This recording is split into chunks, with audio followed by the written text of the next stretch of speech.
중세의 영적 암흑기 시대에 종교 개혁가이면서 장로교를 창시했던 존 칼빈이 썼던 책이 기독교 광요라는 책인데, 이 책은 정말 기독교 역사에 있어서 아주 빛날 책이죠. 목회자들뿐만 아니라 우리 성도들도 가능하다면 그 책을 성경 다음으로 그 책을 읽고 공부하고 그것을 품고 그러면 신앙에 아주 큰 유익이 있습니다. 칼빈이 그 기독교 강론 3권에서 기도의 가르침을 주는데, 그때에 이런 말을 하게 됩니다. 제가 직접 인용을 해볼 테니까 여러분 들어보십시오. 칼빈의 말입니다. 아무리 스스로의 부정함에 짓눌려 있고 하나님께 자비를 얻을 만한 것이 전혀 없고 오히려 수많은 죄 때문에 하나님께 혐오의 대상이 되어 있다 할지라도 신자는 끊임없이 하나님께 나아가는 법이다. 자기 자신에 대한 그런 느낌이 있다고 해서 신자는 하나님의 임재 앞에 나서기를 주저하지 않는다. 왜냐하면 하나님께 나아가는 다른 방도가 없기 때문이다. 너무 중요한 얘기예요. 여러분, 죄를 너무 많이 지었다고 해서 내가 신자인가? 나 구원받은 사람 맞아? 이러고도 내가 믿는 사람이라고 할 수 있어? 혹시 이런 생각이 있습니까? 또 이렇게 죄가 많은 내가 주님 앞에 기도할 수 있을까? 하면서 기도의 삶을 포기하진 않았습니까? 절대로 안 된다는 얘기를 칼빈이 하는 것입니다. 그래도 주님께 나가야 된다는 얘기를 하는 것입니다. 여러분, 신자와 불신자의 다른 점이 뭘까요? 신자는 죄를 짓지 않는 사람일까요? 그렇지 않죠. 신자 역시도 아직 부족해서 불신자들처럼 죄를 짓기도 합니다. 그러나 다른 점이 있다면, 불신자는 지은 죄를 회개하지 않을 때 신자는 지은 죄를 회개한다는 것입니다. 쉽게 얘기해서 신자는 죄를 짓지 않는 사람이 아니라 죄를 회개하는 사람이라는 얘기예요. 그래서 죄책감에 답답하고 때로는 자신이 너무 한심해 보여서 정말 주님 앞에 나아가는 것이 자꾸 꺼려질 때, 그럴 때조차까지라도 우리는 죄를 아파하면서 용서해달라고 매달리면서 주님께 나가야 합니다. 왜냐하면 주님이 그런 자세를 원하시고 기뻐하시기 때문에 그런 거예요. 신자가 하루라도 죄 하나 안 짓고 온전히 살 수 있는 날이 있던가요? 그런 날은 없어요. 우리가 부활의 몸을 잊기 전까지는 그런 날은 없어요. 우리 역시도 연약해서 죄를 짓기도 합니다. 여전히 내가 짓는 죄가 내 눈에 보입니다. 그래서 마음이 낙심되고 가슴은 답답하고 우리가 주님 앞에 나아가는 것이 꺼려질 때가 있어요. 그래도 어떻게 해야 된다고요?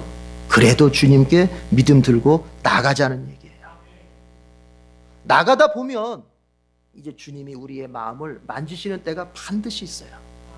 용서의 사랑을 확신케 하고 마음의 답답함이 사라지게 만들고 주님과의 교제가 다시 회복되게 하시는 그 때를 반드시 주신다는 것입니다. 여러분, 회복의 길은 다른 방법이 없어요. 회복의 길은 다른 길이 없어요. 그냥 답답해도 주님 앞에 나가는 방법밖에 없는 거예요. 답답해도 주님 앞에 기도하는 방법밖에는 길이 없다는 얘기를 오늘 칼빈이 해주고 있습니다. 죄로 인해서 마음이 답답하고 주님의 사랑의 확신이 사라지고 주님과의 교제가 약화되신 분들이 이 자리에 있습니까?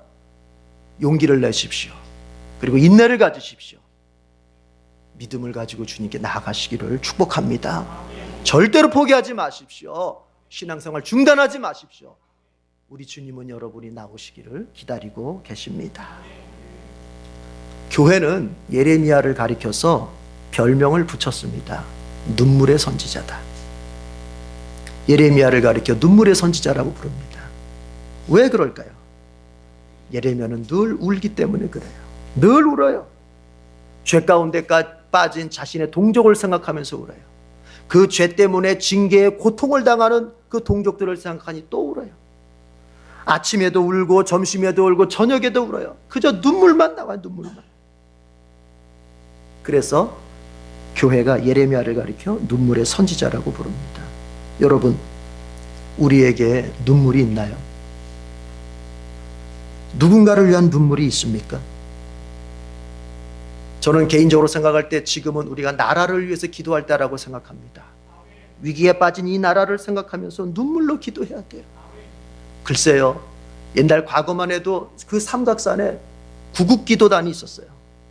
나라를 위해서 눈물로, 눈이 오나 비가 오나 그 저녁에 삼각산 꼭대기에 올라가서 나라를 위해 기도했던 우리 믿음의 선배들이 있었어요. 그런데 지금은 별로 안 보여요. 그러세요일까요? 나라가 너무 어지럽고 혼란스러워요. 주님께서 이 나라에 은혜를 주시도록, 끊임없이 분열하고 끊임없이 갈등하는 이 나라에 평화를 주시도록 우리가 기도를 해야 될 줄로 압니다. 그런가 하면 여러분, 여러분의 가족을 위한 눈물이 있습니까? 여러분 가족 가운데 구원받지 못한 자들이 있을 줄 압니다. 그들을 위하여 얼마나 울고 있습니까?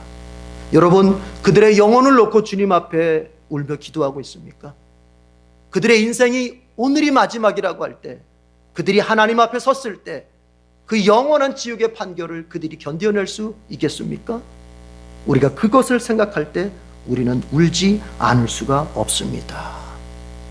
또한 우리 교회의 리더 여러분, 여러분들은 교회 지체들의 연약함을 두고서 얼마나 울어보았습니까?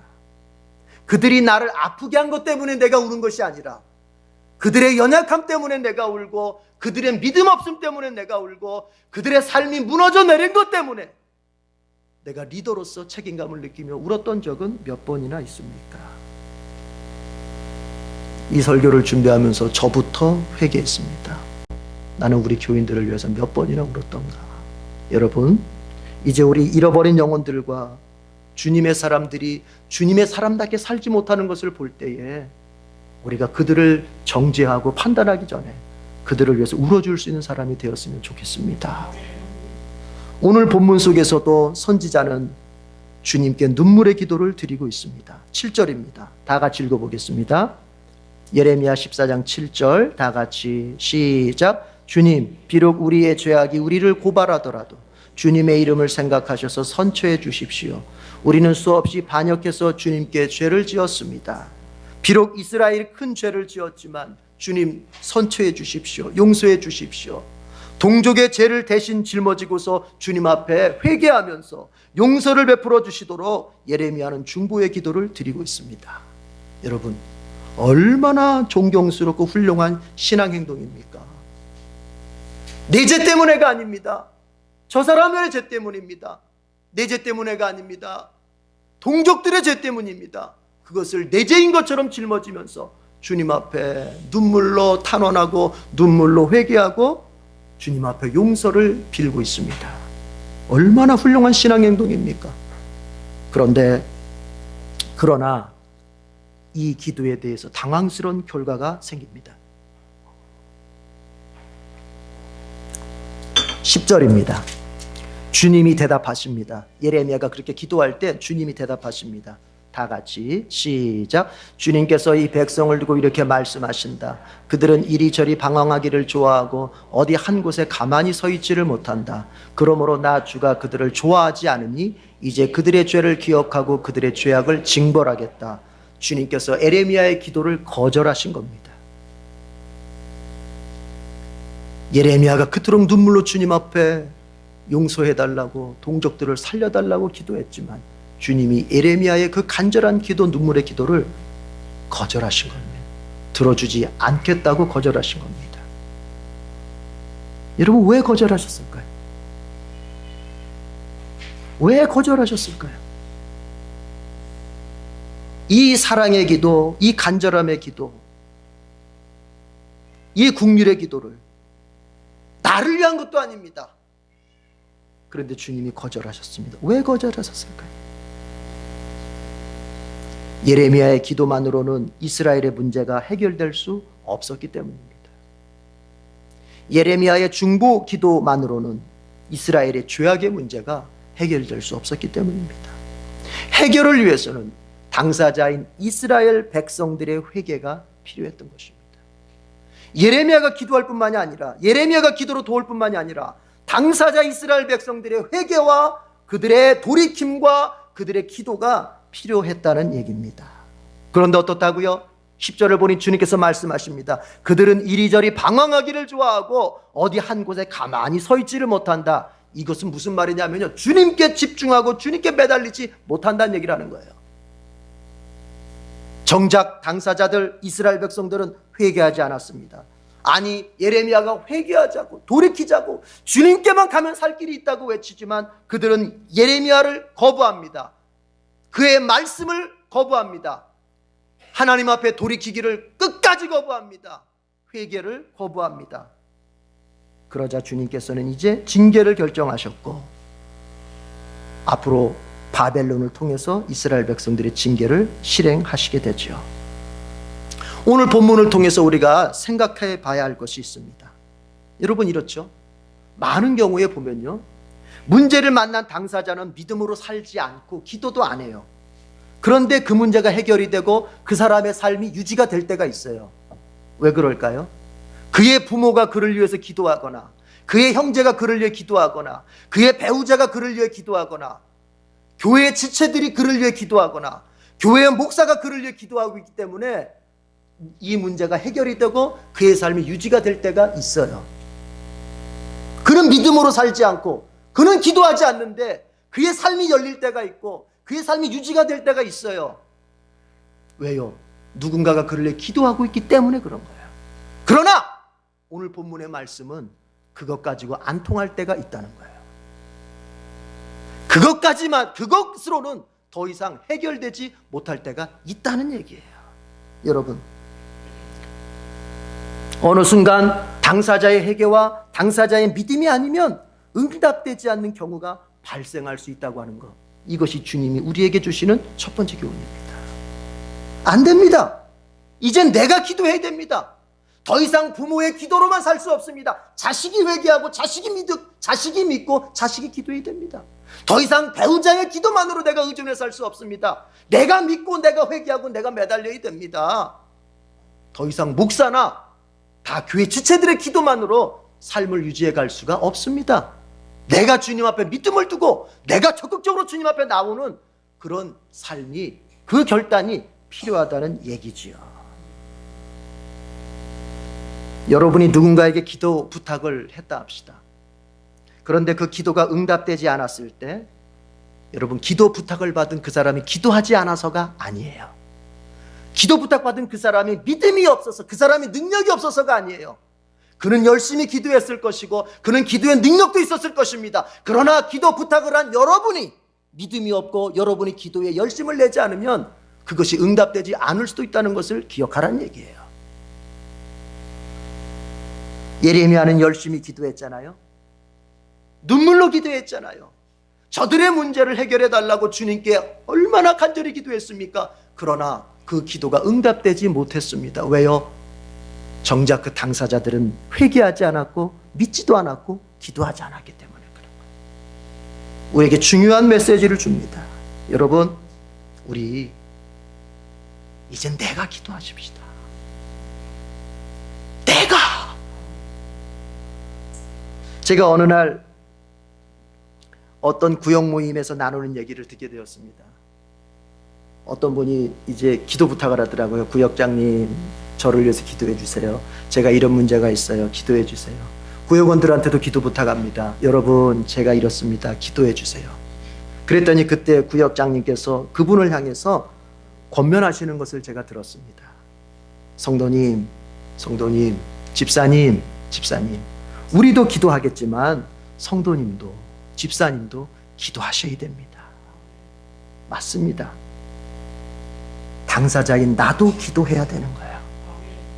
내 문제인데, 내 삶인데, 내 가정의 일이고 내 신앙의 일인데 나는 더 얼마나 열정적으로 기도하고 얼마나 더 주님 앞에 간절히 매달려야 되겠습니까? 다른 이들의 기도는 그저 보조적인 것이고 참고적인 것이요. 내가 더 주님 앞에 매달리고 내가 더 주님 앞에 기도하고 내가 더 주님 앞에 믿음으로 서야 할 것입니다. 오늘 본문에서 그것을 먼저 봅니다. 예레미야가 간절히 매달렸지만 주님이 그의 기도를 응답하시지 않습니다. 이유는 간단합니다. 정작 그 기도의 대상자들, 당사자들은 회개도 안 하고 기도도 안 하고 믿음도 없다는 것이지요.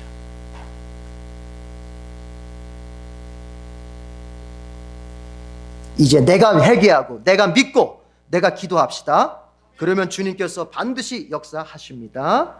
오히려요, 수준을 좀 높여봐요. 어떻게 해요? 어느 정도까지? 이제는 기도를 동량받는 입장에서 기도를 나누어 줄 수 있는 그런 수준까지 끌어올려 보십시다.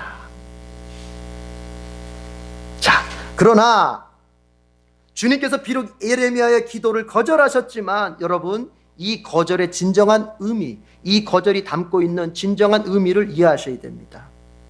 주님께서 비록 예레미야 기도를 거절하셨지만 이것은 지금 들어주지 않겠다는 뜻이지 주님의 백성 이스라엘을 포기하시겠다는 뜻은 아닙니다. 잘 이해해야 돼요. 이 부분은 굉장히 중요해요.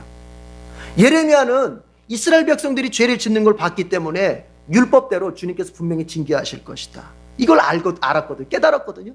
그래서 주님 앞에 매달리는 거 용서해달라고, 징계를 철회해달라고. 그러나 주님은 어떻게 하십니까? 우리가 성경을 통해서 이미 알고 있죠. 결국 예레미야의 기도를 거절하고 바벨론을 통해서 이스라엘을 망하게 만들어 버립니다. 징계를 하시는 거예요. 징계를 하십니다. 완전히 망하게 놔둡니다. 그러나 우리는 또 성경을 통해서 이스라엘의 멸망 이후의 결과까지 잘 알고 있죠. 비록 이스라엘이 예레미야의 기도와는 달리 하나님께서 바벨론을 통해서 징계, 멸망시켰지만 어떻게 됐습니까? 70년 후에 이스라엘 백성들을 하나님께서 다시 회복시켜 버리십니다. 회복시키십니다. 포로로 끌려갔던 그곳에서 다 고향 땅으로 돌아오게 만들고 그들이 잃었던 영적 제사장의 권한도 다시 살려주시고 이스라엘 백성들을 다 회복시키시는 거예요. 더군다나 솔로몬 이후에 르호보암 때 하나의 민족이, 이스라엘 민족이 두 개의 나라로, 북쪽은 이스라엘, 남쪽은 유다로 두 개의 나라로 이렇게 나눠져 있을 때 하나님께서는 그 바벨론에서 멸망당하고 포로로 끌려가 있는 동안에 이 남북이 다시 하나가 되게 하시고 이 포로로 귀환할 때 하나가 돼서 돌아오게 만드시는 거예요. 여러분, 여기에 중요한 계시가 있습니다. 주님의 거절은 우리를 포기한다는 뜻이 아닙니다. 주님께 더 좋은 계획이 있다는 뜻입니다. 여러분, 이 점을 믿으면 우리에게 어떤 유익이 있습니까? 당장 응답되지 않아도, 당장 뭔가 내 뜻대로 되지 않아도 낙심되지 않습니다. 여러분, 주님께서 우리의 기도를 거절하신 듯 보입니까? 그건 우리를 포기하신 뜻이 아니라니까요. 주님께 나를 위한 더 좋은 계획이 예비되어 있다는 뜻이라니까요. 이걸 믿으시기 바랍니다. 이슬람권에서요, 기독교가 가장 부흥한 나라가 어디냐면은 지금 미국하고 갈등을 빚고 있는 이란이에요. 이란.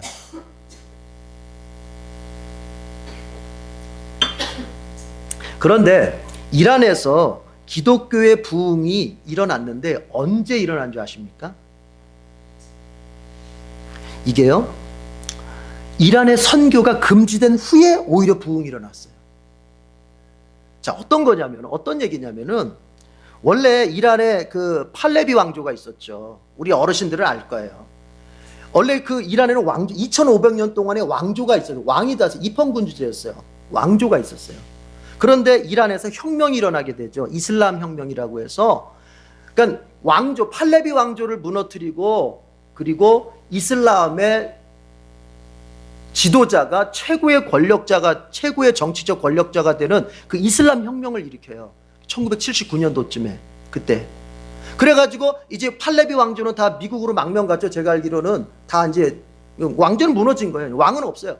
그리고 모든 정치 권력을 누가 장악하게 되냐면은 이슬람의 법학자들이 딱 장악을 하게 되는 거예요. 그리고 이제 이슬람 국가의 그 정책을 실시하는 거예요. 자, 그렇게 되면 어떻게 되겠습니까? 이슬람이 항상 눈의 가시처럼 여기는 종교가 뭡니까? 기독교거든요. 그래서 원래 팔레비 왕조 때는요, 미국하고 친하게 지냈어요. 미국한테 원조도 받고 미국하고 친하게 지냈어요. 그래서 그때는 팔레비 왕조 때는 중동 지방이지만, 회교도 지역이지만 거기에 기독교 선교가 가능했던 거예요. 그래서 선교사들이 들어가 있었고 선교를 많이 했어요. 그런데 이슬람 혁명이 일어나면서 어떻게 됩니까? 그 선교사들을 다 내쫓게 됩니다. 안 나가면 죽인다. 그래가지고 선교사들이 이제 다 철수할 수밖에 없어요. 교회는 물론이고 선교사들이 그 사역하면서 세웠던 학교, 병원 그대로 놔두고 다 철수할 수밖에 없었어요. 철수할 때 심정이 어떻겠습니까? 이제 이란의 선교는 끝났구나. 이제 이란의 선교는 어렵겠구나. 이제 이런 절망스러운 마음을 가지고 이제 나온 거죠. 그러나 여러분, 어떤 일이 일어납니까? 이란이 이슬람 혁명이 일어난 후에 이 사람들이 정권을 잡은 다음에 뭐 잘하면 좋을 텐데, 항상 정권이라는 건 그래요. 자기들이 잡을 당시에 잡으려고 할 때는 잘할 것 같이 말해요. 그러나 잡으면 어떻게 됩니까? 다 똑같아요, 권력은. 그러니까 딱 된 다음에 어떻게 합니까? 너무 독재를 행하고 이 부패가 일어나고 상대 진영의 정적들을 막 숙청을 시키면서 이게 그냥 피바람이 부는 거예요. 나라가 혼란스럽죠. 그러는 사이에 어떻게 됩니까? 미국을 비롯해서 이제 서방의 국가들이 이란에 경제 제재가 들어가지 않습니까? 그래서 경제적으로도 너무 어렵게 되는 거죠. 그러는 사이에 어떤 일이 벌어지냐면, 이란의 젊은이들이 이슬람에 대해서 회의를 느끼기 시작합니다. 그리고 기독교 복음에 관심을 갖기 시작해요. 그래가지고 그들이 교회로 돌아오는, 선교사는 없는데 기독교로 돌아오는 젊은이들이 많이 늘어나게 돼요. 그래서 통계를 보니까 그 이란에서 선교사가 선교할 때는요, 그 숫자가 한 몇만 명 정도 됐대요, 교인 숫자가. 그런데 선교사들이 다 축출당하고 선교사가 없는 상황에서 당시의 교인들이요, 통계가 300만 명이에요. 300만 명이. 여러분, 짧은 안목으로 봤을 때는 선교사들의 기도와 수고가 주님께로부터 외면당하는 것처럼 보이죠. 그들이 애썼던 모든 선교적 열매들이 그저 묻혀버리는 것처럼 보였죠. 그러나 주님은 이란의 복음화를 위한 더 좋은 계획을 가지고 계셨던 거예요. 마찬가지예요. 우리의 계획대로만, 기도대로만 되지 않는다고 낙심할 것이 아닙니다. 때로 우리의 기도가 주님으로부터 거절당할 때도 있을 것입니다. 그러나 그것은 우리의 인생에 대한 포기가 아닙니다. 내가 계획했던 것보다, 내가 생각했던 것보다 더 좋고 더 큰 계획이 주님께 따로 있다는 얘기예요. 이스라엘이 예레미야의 기도대로 용서받고 마는 것이 아니라, 비록 그들이 바벨론을 통해서 징계는 받지만 주님은 그들을 위한 더 좋은 계획, 그들을 회복시키고 더 높여줄 계획을 따로 가지고서 예레미야의 기도를 거절하셨던 거예요. 여러분, 주님을 믿으시길 바랍니다. 바로 이 주님이 우리의 주님이세요. 내 기도가 지금 응답되지 않았다고, 내가 주님 앞에 바랬던 것들이 뜻대로 되지 않았다고 낙심하고 원망하고 사실상 신앙을 포기한 사람들이 있습니까? 여러분, 그것은 너무나 성급한 일입니다. 우리 주님은 여러분을 위한 더 좋은 계획을 반드시 준비하고 계십니다. 믿음만 딱 가지고 기다려 보십시오.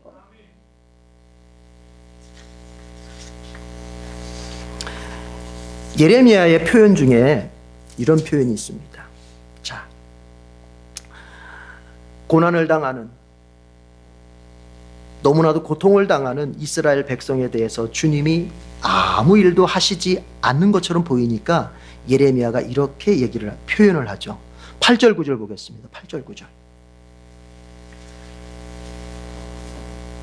14장 8절 9절 보겠습니다. 다 같이 시작. 주님은 이스라엘의 희망이십니다.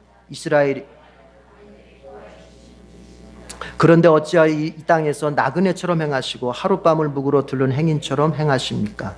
어찌하여 놀라서 어쩔 줄을 모르는 사람처럼 되시고 구해줄 힘을 잃은 용사처럼 되셨습니까? 주님, 그래도 주님은 우리들 한가운데 계시고 우리는 주님의 이름으로 불리는 백성이 아닙니까? 우리를 그냥 버려두지 마십시오. 주님, 전능하신 주님이 왜 이렇게 능력 없는 분처럼 계십니까? 주님이 이스라엘의 주권자이시고 주인이신데 왜 지나가는 나그네처럼 이스라엘을 바라만 보고 계십니까? 지금 당신의 백성이 이렇게 고통을 당하고 당신의 백성이 이렇게 죽어가고 있는데 14장 1절에 보면은 가뭄이 계속되고 있다고 하거든요. 그러니까 엄청난 고통을 당하고 있는 거예요. 심지어 이 당시에 여러분, 우리가 성경을 더 읽어보면은 어디까지 그 어려움이 갑니까? 부모가 자식을 삶아먹는 정도까지 이 경제적 고통을 당하게 돼요. 부모가 자식을 잡아먹어요. 너무나 힘들고 어려워서. 그런데 주님이 아무것도 돕지 않는 것처럼 왜 그냥 바라만 보고 계십니까? 지금 예레미야가 그렇게 말하고 있어요. 그럴 때가 있습니다. 그러나 주님이 능력이 없어서겠습니까? 아니요. 이사야에서 50장에서 뭐라고 말합니까? 여호와의 손이 짧아서 너희들을 구원하지 못하겠느냐? 아니라는 거예요. 내 손이 짧아서 너희를 내가 구원하지 못하겠느냐? 그것이 아니라는 겁니다. 그럼 왜 그렇습니까? 너희와 나 사이에 막힌 죄 때문이라는 거죠. 네, 죄 때문에. 여러분, 주님의 능력이 내게 나타나지 않는 것은 딱 하나입니다. 죄 때문입니다. 내가 죄를 품고서 주님 앞에 살아가면 주님은 나를 도우실 수 있어도 돕지 않게 되는 거예요. 능력으로 역사하실 수 있어도 능력으로 역사하시지 않게 되는 거예요. 이스라엘 백성이 그런 처지에 있어요. 자, 그런데 저는 여기서 그것보다 이걸 보고 싶은 거예요. 여러분, 예레미야가 이렇게 말하지 않습니까? 9절 중간쯤 보면 이렇게 말합니다. 주님, 그래도 주님은 우리들 한가운데 계십니다. 그래도 주님은 우리들 한가운데 계십니다. 무슨 얘기입니까? 비록 이스라엘이 죄악 가운데에서 그들이 머물러 있고 주님 앞에 여전히 회개하지 않은 채 정말 주님의 백성이면서도 주님의 백성답게 살지 못하고 주님의 백성이면서도 동시에 주님 앞에 믿음으로 살지 못하는 그런 처지에 있다 할지라도 예레미야는 말합니다. 주님, 그래도 주님은 우리 한가운데 계시잖아요. 그래서 설교 제목이 그겁니다. 비록 주님께서 행인처럼 계실 망정 결코 주님은 절대로 신자를 떠나시지 않는다. 능력으로 돕지 않을 망정 그 사람을 떠나시지는 않는다. 죄 때문에 그를 적극적으로 돕는 것은 주님이 잠깐 절제하실 망정 절대로 주님께서 예수 그리스도의 십자가를 통해서 구원한 그 자녀를 절대로 포기하시지 않는다. 예레미야의 그 복음에 저는 더 집중하고 싶습니다. 여러분, 주님은 어떤 경우에서든지 우리를 떠나시지 않습니다. 심지어 우리가 죄가 넘쳐나도 우리의 삶이 정말 주님 보시기에 역겨울 정도로 부패했어도 예수 십자가의 그 은혜로 구원한 자신의 자녀를 주님은 절대로 떠나시지 않습니다. 여러분들 다 아시죠? 히틀러 시대에 그 나치들이 유대인들을 얼마나 많이 죽였습니까? 포로 수용소에다 가둬놓고 이제 때가 되면 가스실로 데리고 가서 다 죽였잖아요. 그런데 어떤 수용소가 있는데 이 수용소는 일을 시키는 수용소였어요. 그래서 포로들이 일을 하고 있는 한은 가스실에 가지 않을 수 있었어요. 솔로몬 로젠버그라고 하는 그 사람의 가족들도 이 수용소에 갇혔어요. 그의 아버지가 80살이었는데 그의 아버지가 이제 같이 이렇게 수용소에 있었는데 그 아버지가 80살이니까 어떻게 일을 할 수 있겠어요? 일을 하다가 일을 못할 지경이 되니까 가스실에 끌려가서 죽었어요. 이 솔로몬이 생각해 볼 때 이제 두 번째로 내 가족 중에서 두 번째로 가스실에 끌려가서 죽을 수 있는 대상이 내 막내 아들이겠구나. 막내 아들, 아직 어린 아들 데이빗. 나이도 어린데다가 다리도 한쪽 다리를 절어서 일을 제대로 못해요. 그러면 거기서는 일을 할 수 없으면 무조건 가스실로 끌려가야 되는 거예요. 그래서 이 아버지 솔로몬은 이제 아침에 가족들이 다 흩어져서 작업장에 가서 일하다가 저녁에 다시 모이는데 모였다면 제일 먼저 찾는 게 뭐예요? 그 데이빗을 찾는 거예요. 막내 아들. 오늘 가스실에 안 끌려갔어? 않나? 일 하다가 못하게 되면 가스실로 끌렸을 텐데 그 아버지는 그냥 달려와서 데이빗 어딨냐고 찾아보는 거예요. 그러다가 어느 날 보니까는 우리 자기네 가족이 아무도 안 보여요. 아무도 안 보여 가족이. 그래서 이거 어찌 된 건가? 다 가스실에 끌려갔나? 여기저기 찾아보다 보니까 큰아들 야곱이 이제 귀퉁이에 숨어 앉아가지고 울고 있어요. 그걸 아버지가 발견하고는 솔로몬이 물어요. 야 데이빗 어디 갔니? 데이빗 어디 갔니? 아들이 말합니다. 데이빗 가스실에 끌려갔어요. 일을 못하니까 이제 얘는 더 이상 일을 못한다. 얘는 더 이상 일을 못하니까 안 되겠다 하고 가스실에 끌고 와 나치들이. 그러면 엄마는 어디 있어? 엄마는 어디 있어? 엄마는 건강하잖아. 엄마는 아직 일할 수 있잖아. 근데 엄마 어디 갔어? 엄마가 안 보여. 그랬더니 큰아들이 뭐라고 하냐면 엄마, 그 나치들이 데이빗을 데리러 왔을 때 데이빗이 막내 아들이 너무 이제 무섭고 걱정 두려우니까 운 거예요. 막 울었다는 거예요. 울으면서 막 너무 무섭다고 소리쳤던 거예요. 그때 엄마가 데이빗 걱정하지 마. 내가 같이 간다. 내가 가스실에 같이 간다. 내가 거기서 너를 붙들어 줄 것이다. 그러니 걱정하지 마. 그러면서 엄마는 그 데이빗이 가는 가스실에 그냥 같이 따라갔다는 거예요. 그래서 같이 죽는 거예요. 여러분, 우리 주님께서 우리를 그렇게 사랑하십니다. 우리의 죄악이 있습니다. 주님이 가까이 하시기에 역겨운 죄악입니다. 그러나 주님은 그래도 참으면서 우리 안에 계십니다. 우리가 회개할 날을 기다리면서, 우리가 주님께 마음 돌이킬 날을 기다리면서 여전히 떠나지 않고 함께 하십니다. 여러분, 무엇이 우리와 주님 사이를 갈라놓을 수 있겠습니까?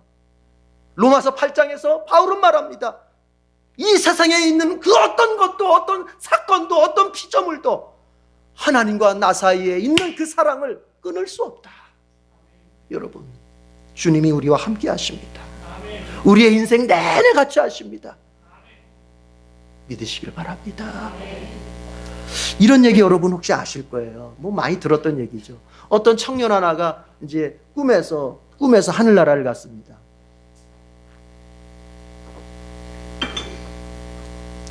그 하늘나라를 가서 여기저기를 구경을 하는데 보니까, 어떤 구경하는 곳에 보니까 신기한 게 있어요. 뭐냐면 그게 영상을 보여주는 곳인데, 보니까 한 사람의 인생의 발자취를 보여주는 그런 영상이에요. 영상. 그 있다 보니까 자기의 인생도 거기에 있어. 그래서 이 보여주는데 보니까 그 모래밭에 발자국이 2개가 이렇게 있더랍니다. 하나는 예수님 발자국, 하나는 내 발자국. 그러더니 이제 그 발자국이 쭉 진행이 되는데 어느 순간 발자국이 하나밖에 없더랍니다. 생각해 보니까, 되짚어 보니까, 저때쯤이면, 내 인생 시기에 저때쯤이면 내가 가장 고통스럽고 가장 힘들 때인데 왜 저때는 발자국이 하나일까? 예수님이 나를 떠나셨나 보다. 그때는 나를 혼자 두셨나 보다. 이런 마음이 들었어요. 그래서 예수님께 섭섭하다는 듯이, 섭섭한 마음에 예수님께 물었어요. 예수님, 아니 어떻게 제가 가장 힘들 때는 어떻게 저를 혼자 두셨어요? 그때 예수님께서 말씀하시죠. 아니다 얘야, 나는 언제나 너와 함께 있었단다. 너와 동행하다가 내게 고난이 닥쳤을 때는 내가 널 업고 갔단다. 네가 가장 힘들 때는 내가 너를 업고 갔단다. 그래서 발자국이 하나밖에 없다. 여러분, 인생을 살다가 힘들 때, 주님이 도대체가 믿어지지 않을 때, 주님이 나와 함께 있다고 하는 것이 믿어지지 않을 때, 여러분 말씀을 기억하십시오. 우리 주님 임마누엘입니다. 영원히 함께 하십니다. 힘들더라도, 인생이 너무나 힘들고 어렵더라도 우리 주님이 나와 끝까지 함께 하심을 믿고 여러분들이 믿음으로 승리할 수 있기를 축복합니다. 기도하겠습니다. 하나님 아버지,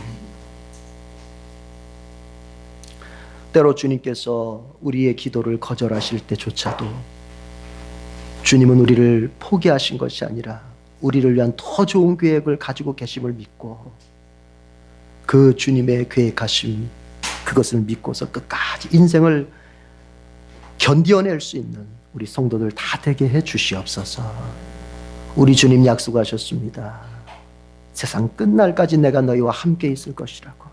주여, 우리가 불 가운데 지나갈지라도, 물 가운데 지나갈지라도 우리와 함께 하시는 주님을 끝까지 믿고 바라볼 수 있는 우리가 되도록 도와주시옵소서. 오늘 주님께서 말씀을 주셨습니다. 이것을 마음에 잘 새기고 우리의 인생 내내 승리자로 살게 해 주시옵소서. 예수님의 이름으로 기도드립니다. 아멘.